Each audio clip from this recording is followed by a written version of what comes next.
E aí, pessoal, tudo bem? Antes da gente começar, já sabe, né? Deixa aquele like, se inscreve aqui no canal e ativa o sininho para não perder nada. Hoje o papo é sobre algo fascinante: as regras e estruturas ocultas que guiam basicamente tudo, desde os aplicativos que a gente usa no celular até as nossas próprias vidas. São as arquiteturas invisíveis operando ali em silêncio para moldar nossas escolhas e percepções. Então, para a gente já entrar no clima, pensa comigo. Que regras invisíveis governam o seu dia a dia? São exatamente essas regras não escritas que a gente vai tentar desvendar hoje, mergulhando nesses sistemas que nos guiam sem que a gente nem perceba. Beleza? E para a gente entender como isso funciona, nosso caminho vai ser o seguinte. Primeiro, vamos olhar para o invisível que é projetado de propósito. Depois, a gente explora aquele que surge naturalmente, de forma orgânica. Aí vamos entender a troca universal que eles sempre representam, o custo dessa invisibilidade e, por fim, o mais importante, como a gente pode tornar tudo isso visível. Então, vamos começar por um lugar onde essa invisibilidade não é um acidente, mas sim um objetivo.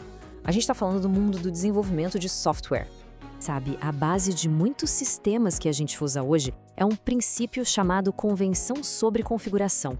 A ideia é genial de tão simples. Em vez de obrigar um desenvolvedor a especificar cada mínimo detalhe, a estrutura, o framework já vem com as escolhas mais comuns pré-definidas. Isso acelera o trabalho de uma forma impressionante. Um exemplo clássico disso é o Ruby on Rails. Ele é famoso por essa mágica. Imagina só, um dev cria um modelo chamado vendas. O sistema sozinho já entende que isso se conecta com uma tabela no banco de dados chamada vendas. Não precisa de um arquivo de configuração, não precisa ajustar nada. Simplesmente funciona. Pensa no tempo que isso economiza. E aqui a gente vê uma briga de filosofias, né? De um lado, você tem o pessoal do Python que diz, olha, explícito é sempre melhor que implícito. Deixar tudo às claras. Do outro, o Ruby on Rails aposta que a eficiência de usar essas convenções, essas regras invisíveis, vale muito mais a pena. E os frameworks modernos, no geral, estão indo por esse segundo caminho, escondendo a complexidade para que o trabalho flua. Pois é, e essa ideia não parou por aí, ela evoluiu. Hoje, o grande objetivo é o que chamam de configuração zero, ou zero config. A meta é que um projeto comece a rodar tipo instantaneamente. Todas as ferramentas, todas as otimizações, tudo já funcionando nos bastidores, sem ninguém precisar mexer em uma linha de código de configuração. Ok, a gente viu isso no código. Mas e se essa mesma lógica de regras ocultas, de convenções automáticas, não se aplicasse só ao código, mas a nós, a própria sociedade? É aqui que a coisa fica bem interessante, porque olha só, as estruturas de tecnologia, elas são projetadas para serem eficientes. E o mais importante, elas têm uma válvula de escape, você pode mudar. Já as estruturas sociais, elas evoluíram para manter o grupo unido, para dar previsibilidade. E a enorme diferença é que delas a gente quase nunca consegue simplesmente optar por sair. Essa grande estrutura que organiza a vida humana é o que a gente chama de estrutura social. Para facilitar, pensa nela como o sistema operacional da sociedade. É isso, ela está ali rodando quietinha em segundo plano, gerenciando tudo, definindo permissões e, no fim das contas, ditando como os aplicativos, ou seja, nós, os indivíduos, interagem uns com os outros. E claro, dentro desse sistema operacional rodam programas, alguns bem poderosos e às vezes bem problemáticos. E para a gente ter uma ideia da força disso, guarda esse número na cabeça: 90%. 90%! É essa porcentagem da população mundial que, segundo pesquisas, tem pelo menos um viés fundamental contra as mulheres. Isso é impressionante. Mostra o quão fundo essas normas sociais estão enraizadas, operando de forma invisível para moldar comportamentos no mundo todo, muitas vezes sem que a gente nem se dê conta. Antes de continuar com o vídeo, preciso falar da Hostinger, que oferece hospedagem de sites rápida, segura e fácil de usar, perfeita para quem está começando ou para quem já tem experiência. Com a Hostinger, você tem tudo o que precisa para colocar seu site no ar, desde domínio grátis por 1 ano até suporte 24/7 em português. E o melhor de tudo, você pode aproveitar um desconto especial de 20% usando o link aqui na descrição ou escaneando o QR Code que está aparecendo na tela. Não perca essa oportunidade de ter a melhor hospedagem com um super desconto. Então, a gente precisa entender o seguinte: toda estrutura, seja ela no código ou na nossa cultura, existe por um motivo principal: eficiência. Elas são atalhos que nosso cérebro e nossas sociedades criam. Só que essa eficiência toda, ela tem um preço. E o preço é a perda de precisão, a perda dos detalhes.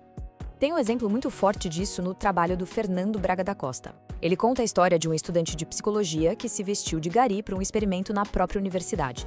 O resultado, de repente, ele foi completamente ignorado por colegas e professores que tinham falado com ele horas antes. O uniforme, que é um símbolo de status social, agiu como um atalho mental que literalmente tornou ele invisível. Isso mostra o poder desses nossos atalhos. E esses atalhos são o que a gente pode chamar de microcódigo do nosso cérebro.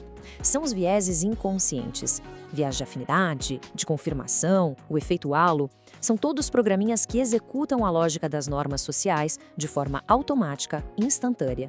A gente nem para pensar. O grande problema, claro, é quando essas estruturas invisíveis já vêm com um viés. Aí elas se transformam em motores poderosíssimos que perpetuam a desigualdade. E o pior, muitas vezes sem que ninguém perceba o que está acontecendo. E é muito importante entender isso aqui. O viés sistêmico não é uma grande conspiração, sabe? Alguém lá em cima decidindo tudo. Não, ele é uma propriedade que emerge, que surge da soma de incontáveis microdecisões individuais, inconscientes, pequenas e aparentemente inofensivas.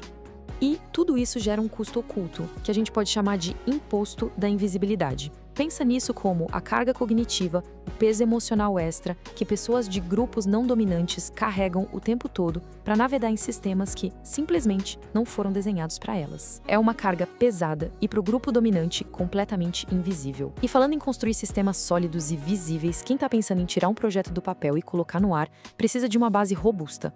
É aí que entra a Hostinger com uma hospedagem de sites de altíssima performance. Usando o link que está aqui na descrição ou o QR Code que está na tela, tem 20% de desconto para começar com o pé direito. Então, o ponto central é esse. Não dá para mudar uma regra que a gente nem sabe que existe. É impossível. Por isso, o primeiro passo, seja na tecnologia ou na sociedade, é aprender a enxergar.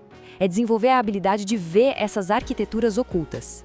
E a boa notícia é que existem ações concretas que podem ser feitas. As organizações, por exemplo, podem redesenhar suas próprias estruturas para serem mais justas, mais conscientes.